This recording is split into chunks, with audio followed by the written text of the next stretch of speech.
Assalamualaikum warahmatullahi ta'ala wabarakatuh. Bismillahirrahmanirrahim. Alhamdulillahi rabbil alamin. Wassalatu wassalamu ala Sayyidina Muhammadin asyrafil anbiya'i wal mursalin wa ala alihi wa sahbihi ajma'in. Alhamdulillah, hanya tinggal esok saja, yaitu esok malam sudah kita mula bertarawih. Mudah-mudahan Allah Ta'ala memberi kekuatan kepada kita untuk menjalani ke seluruh bulan Ramadan Al-Mubarak ini. Kerana bulan inilah di mana bulan digandakan amal-amal setiap umat manusia yang percaya kepada Allah dan Rasul-Nya. Bulan ini adalah merupakan bulan hadiah daripada Allah kepada umat Muhammad. Beruntungnya kita masih sempat melalui bulan ini pada tahun ini. Maka kita ketahuilah bahawasanya adab-adab untuk kita menyambut bulan Ramadan ini amat banyak. Nanti akan dijelaskan oleh penceramah-penceramah kita di sepanjang bulan Ramadan. Satu yang saya nak ingatkan, yaitu daripada hadis Rasulullah sallallahu alaihi wasallam, man fariha bidukhuli Ramadan haramallahu jasadahu ala niran. Barang siapa yang suka dengan masuknya bulan Ramadan, Allah akan mengharamkan jasadnya di atas api neraka. Jadi ini hadis adalah merupakan adab kita. Apabila didatangi oleh bulan Ramadan, kita gembira, kita suka. Jangan kita berduka, jangan kita sedih, seolah-olah kita selalu merasakan bahawasanya apabila datang bulan Ramadan, bulan diberhentikan makan siang hari dan banyak perkara yang dilarang. Kita jadi susah hati, seolah-olah kita berat untuk melalui bulan Ramadan ini. Seolah-olah dia itu menghukum kita, mempersempitkan gerak kita. Itu adalah tanggapan orang-orang yang kurang keimanannya. Kerana orang yang kalau benar-benar beriman kepada Allah dan Rasul-Nya, dia menanti-nanti datangnya bulan Ramadan.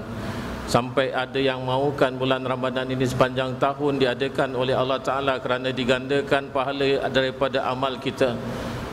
Orang yang tidur saja diberikan pahala, orang yang diam diberikan pahala, apalagi orang yang zikir, orang yang baca Al-Quran. Masya Allah, limpah kurnia nikmat Allah tak akan dapat kita bayar dengan ibadah kita. Maka inilah yang dinamakan rahmat Allah. Kita raih rahmat Allah. Kita jangan mempersia-siakan di sepanjang bulan Ramadan. Kunci mulut kita daripada mengumpat, daripada mengeji sesama saudara kita. Kita rayakan datangnya Ramadan seperti datangnya Syawal. Suka kita berpakaian yang cantik, membersihkan diri kita zahir dan batin. Bukan hanya zahirnya saja kita nampak bersih, tetapi batin kita masih menyimpan hasad kepada saudara sesama Islam kita. Ini seharusnya dibuang sebelum kita menyambut Ramadan. Ini adalah sebahagian daripada adab-adab menyambut Ramadan. Tidak akan ada faedahnya Ramadan kita tempuh.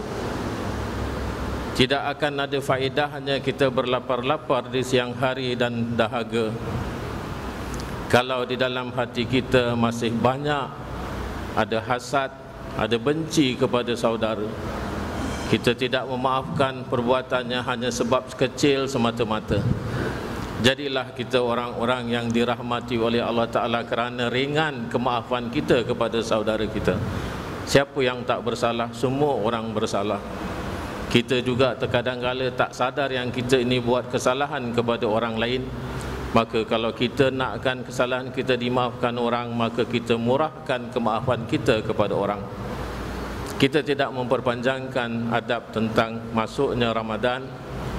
Kita terus sambung apa yang sudah kita bicarakan pada minggu yang lalu, iaitu kisah sejarah datangnya Saidina Abu Bakar berdakwah kepada Saidina Uthman.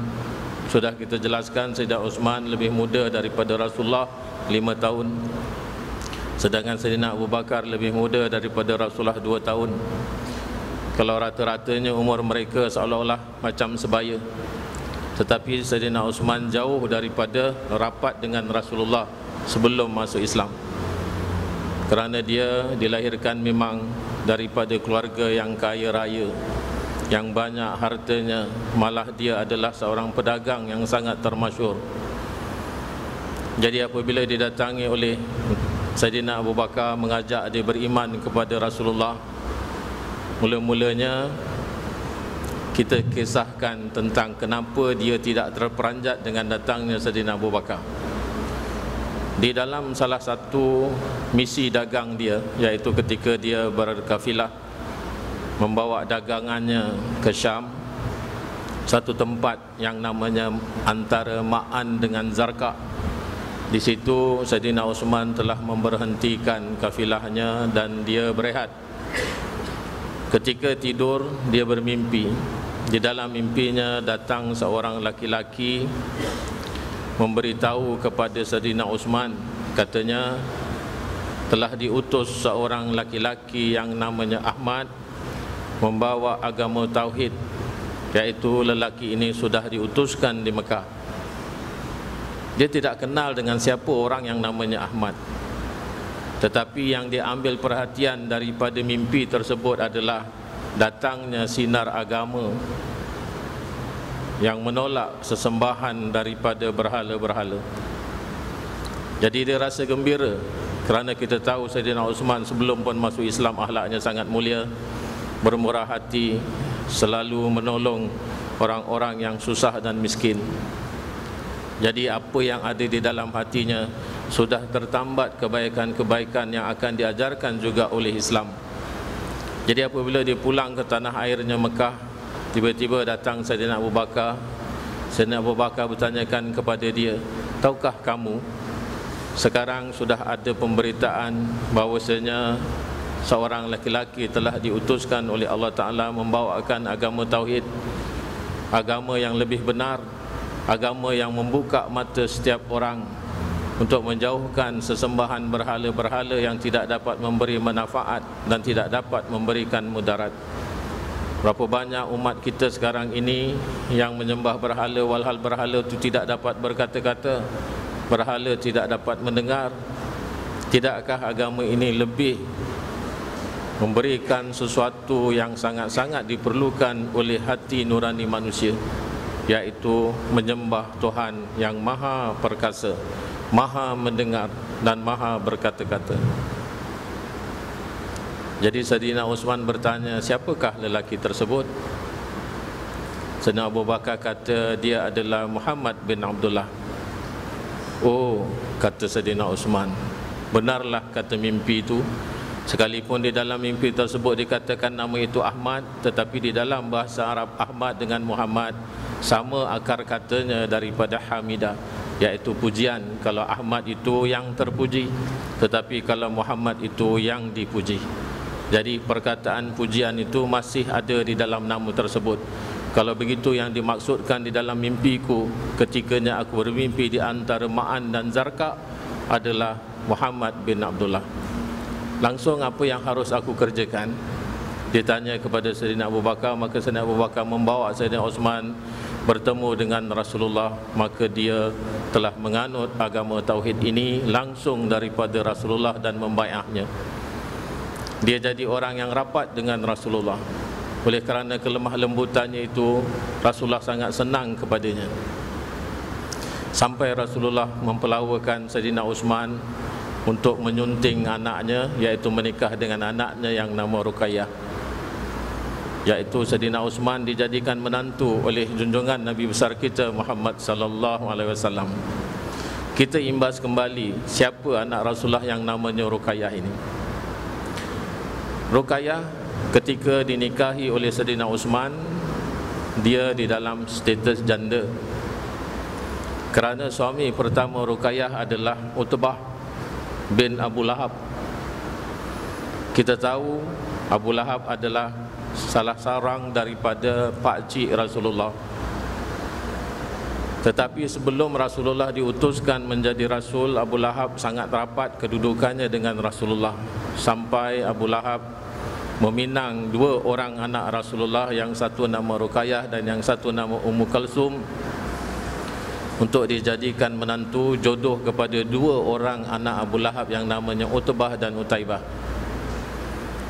Perkahwinan itu disetujui oleh Rasulullah dan mereka menikah, dibawa balik ke rumahnya. Jadi Ruqayyah dan Ummu Kalsum, dua anak Rasulullah, yang nombor 2 dan yang nombor 3. Yang nombor 1 namanya Zainab. Jadi yang Zainab ni sudah dinikahkan dengan orang lain. Yang Ruqayyah dan Ummu Kalsum dinikahkan dengan Utbah dan Utaibah, iaitu anak-anak Abu Lahab. Abu Lahab nama sebenarnya adalah Abdul Uzza, iaitu hamba kepada berhala yang namanya Uzza. Digelarkan Abu Lahab kerana wajah Abu Lahab ini kulitnya kemerah-merahan, jadi seolah-olah merah menyala, maka dinamakanlah Abu Lahab kerana makna lahab itu adalah api yang menyala. Dan isteri Abu Lahab adalah Arwah, iaitu adik-beradik kepada Abu Sufyan bin Harb. Jadi Abu Sufyan sama Arwah, iaitu isteri Abu Lahab, bersaudara. Bila Abu Sufyan dapat anak Muawiyah bin Abi Sufyan, jadi Muawiyah adalah anak saudara kepada isteri Abu Lahab. Jadi dia ke mana-mana ada hubungan keluarga. Jadi yang kalau kita lihat macam mana susahnya Rasulullah berdakwah, dia berdakwah kepada ahli keluarganya sendiri. Kalau kita berdakwah kepada orang lain tak jadi masalah terkadang-kala, tetapi apabila kita berdakwah dengan saudara sesama sendiri, kita pertama berdakwah untuk menjaga keharmonian kekeluargaan, di samping kita nak menjelaskan perkara yang kita nak bawa berdakwah kepadanya. Ini sangat payah dan sangat susah. Dan Rasulullah sebagaimana yang kita tahu bahawasanya dakwah Rasulullah itu sangat ditentang oleh saudara-saudaranya sendiri. Jadi apabila Abu Lahab menikahkan anaknya Utbah dan Utaibah, sekalipun disetujui oleh Rasulullah, tapi Sayyidatina Khadijah tidak suka. Sayyidatina Khadijah berpandangan lain, kerana dia tidak mahu anaknya Ruqayyah dan Ummu Kalsum ini duduk di dalam sebuah rumah bermertuakan Ummu Jamil. Ummu Jamil adalah gelaran kepada Arwah binti Harb, iaitu isteri kepada Abu Lahab. Ummu Jamil ni artinya ibu yang cantik, tetapi tidak setara dengan apa yang dimilikinya, iaitu dia ini sangatlah hodoh. Maksud hodoh tu daripada segi akhlaknya, ada sebahagian ahli tafsir mengatakan wajahnya pun tidak cantik, apalagi dengan kelakuannya. Jadi dia ini senantiasa suka membakar, iaitu membawa fitnah ke sana kemari, mengadu domba dan sebagainya. Sebab itu Sayyidatina Khadijah tidak suka puteri-puterinya bermertuakan perempuan seperti macam ini. Tapi apa boleh buat, kerana ada hubungan kekeluargaan, pernikahan dipersetujui. Tak lama kemudian, apabila Rasulullah sudah diutus menjadi Rasul, dua orang ini, iaitu dua orang suami isteri Abu Lahab dan isterinya Ummu Jamil, sangat marah kerana Rasulullah telah memberhentikan orang-orang untuk menyembah berhala. Walhal Abu Lahab perniagaannya adalah menjual berhala dan menjual peralatan untuk ritual menyembah berhala. Jadi daripada segi ekonomiknya, dia mengatakan bahawasanya Rasulullah telah menghalang ataupun menutup perniagaannya. Kalau dia berdakwah untuk tidak menyembah Lata dan Uzza ataupun berhala yang namanya Hubal, bagaimana perniagaan dia nanti? Setentunya akan tutup. Jadi dia tidak suka atas dasar ekonomik yang pertamanya.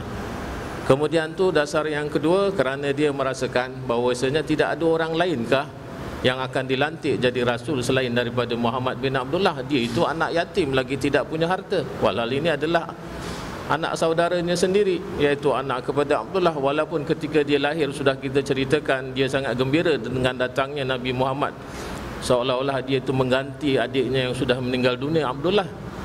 Tetapi apabila dia mengganggu urusan perniagaannya dengan dakwah dia sangat tak suka, benci sekali. Sampai dia mengatakan kepada anaknya, wahai Utbah dan Utaibah, kalau kamu tidak menceraikan anak-anak Muhammad, aku tidak menghalalkan apa saja untuk kamu. Jadi ini dua anak Utbah dan Utaibah menceraikan anak Rasulullah, Ruqayyah dan Ummu Kalsum. Betapa hancurnya hati Nabi. Kalau kita lihat daripada seluruh sejarah Rasulullah, Rasulullah adalah orang yang paling banyak menerima ujian daripada Allah. Kalau dibanding diri kita ni lebih lagi bernasib baik daripada diri Rasulullah. Sudahlah dia itu bekerja untuk Allah, iaitu dia menunaikan apa saja yang diperintahkan oleh Allah, tetapi nasibnya selalu ditimpa malang. Dia punya besan sendiri menceraikan anaknya, kemudian tu dihantarkan ke rumah. Sudahlah begitu, ini dua-dua ni menantu dia, Utbah dan Utaibah, datang menyerahkan anaknya kepada Rasulullah. Dia kata ambil balik, sudah diceraikan anak ini.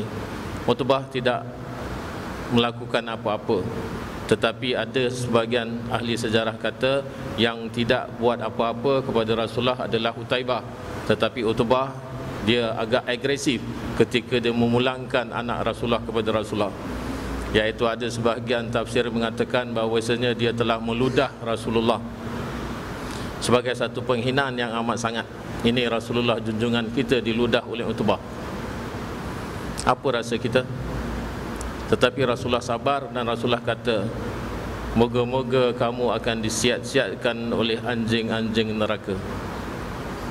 Dia balik bercakap dengan bapaknya, menceritakan hal apa yang berlaku dia dengan Nabi kita Muhammad. Kemudian tu Abu Lahab bertanya, apa yang dikatakan oleh Muhammad kepada kamu? Anaknya Utbah kata, Rasulullah telah mendoakan seperti yang demikian. Dia kata, kamu hati-hati, kerana perkataan Muhammad selalu benar. Apa yang dia katakan selalu jadi. Jadi kamu tak lama lagi akan mengetuai kafilah, mengikut kafilah berniaga ke Syam. Jadi Abu Lahab kata, kamu hati-hati, di mana tempat kamu berhenti, kamu mesti buat satu perlindungan diri kamu. Di mana kamu tidur apa sebagainya, mesti ada orang yang menjaga. Kerana apa yang dikatakan oleh Rasulullah pasti akan berlaku. Ini orang tak percaya kepada agama yang dibawa Rasulullah, tapi takut kepada Rasulullah kerana apa perkataannya selalu jadi. Ini kalau Allah Ta'ala sudah mau tutup, ya tutup. Kalau Allah Ta'ala mau buka, ya buka. Dia tahu macam mana hebatnya Rasulullah kerana perkataannya tidak pernah bohong. Tetapi dia menolak agama yang dibawa oleh Rasulullah. Sampaikan yang turun ayat. Kerana sebab itu turun ayat yang tabat yada abi lahabi watab. Celakalah dua tangan Abu Lahab. Diberikan Allah Ta'ala sebagai simbol tangan adalah merupakan senantiasa kita berusaha dengan menggunakan dua tangan kita. Perbuatan baik, perbuatan jahat, apa segalanya, usaha untuk mendapatkan rezeki, semua adalah daripada dua tangan. Maka ayat ini melambangkan dua tangan Abu Lahab adalah dia itu senantiasa berusaha, senantiasa bekerja, tetapi tidak ada apa yang berguna pada dirinya. Ini yang diturunkan oleh Allah Ta'ala. Ayat ini khusus, ada yang dikatakan ayat ini namanya Al-Masad, ada yang dikatakan Al-Lahab. Maka apabila berhenti pada satu tempat, Utbah benar-benar yang dikatakan oleh Rasulullah telah berlaku, iaitu dia didatangi oleh singa-singa gurun dan disiat-siatkan tubuh Utbah sampai mati. Abu Lahab kata apa yang dikatakan Rasulullah adalah benar. Ini orang yang tidak beriman kepada Rasulullah percaya kepada Rasulullah. Yang kita sudah beriman kepada Rasulullah, kenapa kita tidak percaya apa yang didatangkan oleh Rasulullah? Ada sebahagian daripada kita tidak percaya. Maksud tidak percaya itu bukan tidak beriman. Dia tahu itu benar tetapi tidak dilakukannya. Kalau Rasulullah kata bawa satu risalah suruh sembahyang, kenapa tak mau sembahyang? Atas dasar apa yang kita tidak mau buat apa yang dikatakan yang dibawa oleh Rasulullah? Atas dasar apa? Sedangkan yang ini orang yang kafir percaya dengan apa yang dikatakan oleh Rasulullah.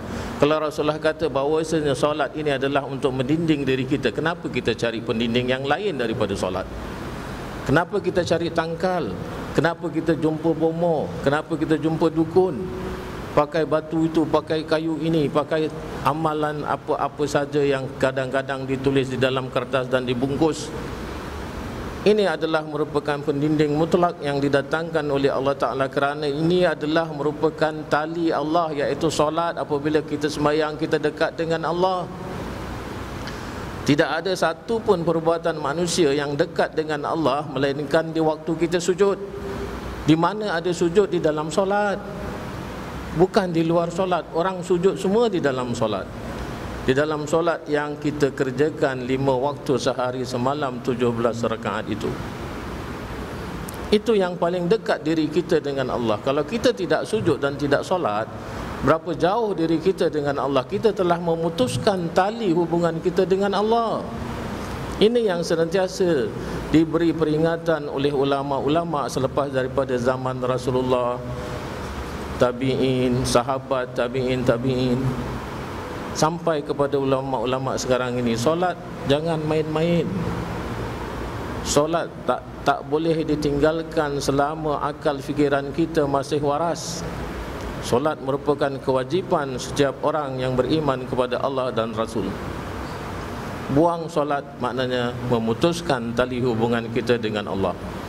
Jangan sampai nanti Allah Ta'ala akan melupakan kita. Ini sangat bahaya kepada diri kita. Buat apa yang disuruh oleh Rasulullah, apa yang disampaikan oleh junjungan besar Nabi kita, kita lakukan. Kita percaya dia. Kita ambil iktibar daripada Abu Lahab, walaupun tak beriman tapi dia takut percaya dengan apa yang bakal terjadi apabila dituturkan oleh Nabi kita Muhammad. Jadi dia telah menikahkan anaknya dengan Sayyidina Uthman. Ini yang pertama. Kemudian tu Ruqayyah wafat pada ketika tahun 2 Hijrah. Kita tahu tahun 2 Hijrah adalah merupakan tahun di mana berlakunya perang Badar yang pertama, iaitu perang yang pertama di dalam Islam, iaitu perang Badar. Apabila nak pergi perang Badar, Ruqayyah sakit. Kemudian tu Rasulullah kata, Sayyidina Uthman, kamu tinggallah merawat isteri kamu, jangan ikut kita pergi perang. Jadi di dalam perang Badar, Sayyidina Uthman tidak ada, disebabkan perintah Rasulullah untuk merawat isterinya Ruqayyah, iaitu anak Rasulullah sendiri. Selepas pergi peperangan, balik daripada peperangan Badar membawa berita kemenangan, tetapi sampai saja di Madinah Rasulullah mengalirkan air mata kerana Ruqayyah meninggal dunia. Satu berita Rasulullah dapat kemenangan sangat gembira daripada bantuan para malaikat yang diturunkan oleh Allah Ta'ala, perang Badar menang. Tapi satu ketika hatinya sangat hancur kerana kehilangan anaknya Ruqayyah. Ruqayyah dengan Sayyidina Uthman dapat satu anak namanya Abdullah. Abdullah ni umur tak panjang, ketika usianya 6 tahun dipatuk ayam jantan di matanya. Kemudian tu makin lama infectionnya makin banyak, yang akhirnya anak ini meninggal dunia dalam usia 6 tahun. Sangat sedih. Kalau kita sebagai seorang datuk, cucu meninggal, anak meninggal, ketika kita dapat satu berita gembira daripada Allah, apa artinya kegembiraan? Kalau anak yang disayang oleh Rasulullah, yang diberikan pernikahannya kepada Sayyidina Uthman, sahabat yang sangat dicintai kerana akhlaknya sangat mulia, malunya sangat besar. Sayyidina Uthman orang yang sangat pemalu. Sampaikan malaikat pun sangat malu kepada Sayyidina Uthman. Ini nas hadis. Pada pihak di Madinah, Rasulullah dapat kemenangan, bersedih dengan kematian Ruqayyah. Di Mekah pula dinanti-nantikan oleh Abu Lahab, kerana Abu Lahab tak ikut sama perang ke Badar. Jadi apabila dia dapat berita bahawasanya kekalahan berlaku daripada pihak orang-orang Quraisy, kafir Quraisy, yang telah diberitakan oleh seorang kepadanya, maka dia mengutuk-ngutuk Rasulullah. Dia sumpah seranah kepada tentera Islam yang menang. Tiba-tiba satu orang laki-laki telah mendengar kutukan ini. Dia kata, bagus tentera Islam sudah menang, kerana budak ini, iaitu hamba ini adalah milik Ummu Fadl. Ummu Fadl ini adalah isteri kepada Al-Abbas, pakcik Rasulullah. Ketika itu mereka sudah Islam. Hambanya dia sendiri, iaitu Ummu Fadl, dan suaminya Al-Abbas sudah Islam.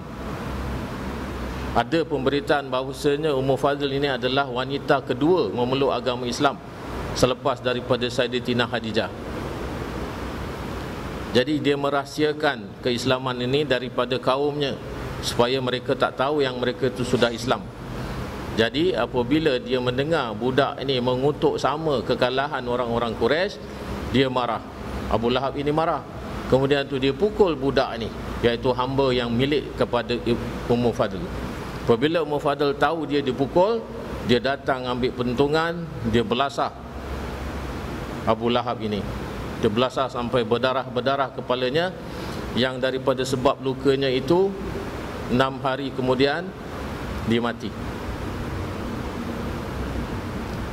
Sebelum dia mati, ada pemberitaan daripada tafsir, ahli-ahli sejarah mengatakan tak ada orang yang nak dekat dengan dia kerana sudah keluar bau busuk daripada dirinya, termasuk anaknya sendiri Utaibah dan isterinya Ummu Jamil keluar rumah, lari, tak pedulikan dia sakit.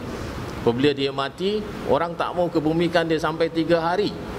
3 hari di dalam rumah sampai sudah mengeluarkan bau yang sangat busuk, yang akhirnya tidak ada jalan lain, digali kuburan dekat dengan jasad yang sudah busuk ini. Kemudian tu pakai kayu ditolak, tak ada orang yang mau angkat dia. Langsung ditimpakan, masuk di dalam kuburan, campak semua batu tanah supaya dia benar-benar tertimbus. Ini musuh Allah. Bagaimana Allah Ta'ala mengakhirkan hayatnya dengan hanya pukulan daripada seorang wanita, Ummu Fadl, yang sangat berani. Hati-hati di dalam kita membenci sesuatu, apalagi kalau yang kita benci itu adalah merupakan satu kebenaran yang dibawa oleh Allah dan Rasulnya. Ingat, tidak ada musuh Allah yang kekal, semuanya mati. Belum lagi kita menceritakan bagaimana kematian Abu Jahal nanti, ketika nanti perang Badar. Belum sampai lagi ya, ini baru sampai dakwah yang pertama, iaitu dakwah dengan Saidina Abu Bakar, kemudian itu Saidina Uthman, Saidina Ali sudah masuk Islam, Saidina Umar agak ke belakang sedikit. InsyaAllah nanti pada masa-masa yang akan datang, saya tidak tahu sama ada saya diarahkan untuk boleh sambung lagi ataupun khusus di dalam ceramah Ramadan nanti hanya cakap pasal Ramadan saja. InsyaAllah nanti kita akan berbincang dengan Ustaz. Kalau saya boleh teruskan sejarah sepanjang bulan Ramadan, saya akan teruskan. Kalau tidak, kita akan berhenti sepanjang Ramadan dan kita akan tumpukan kepada semua ceramah-ceramah tentang hal ibadah di dalam bulan Ramadan. InsyaAllah kita bertemu di minggu hadapan. Bijai Sayyidina Muhammadin sallallahu alaihi wasallam. Insya'ulillah ilahul Fatihah.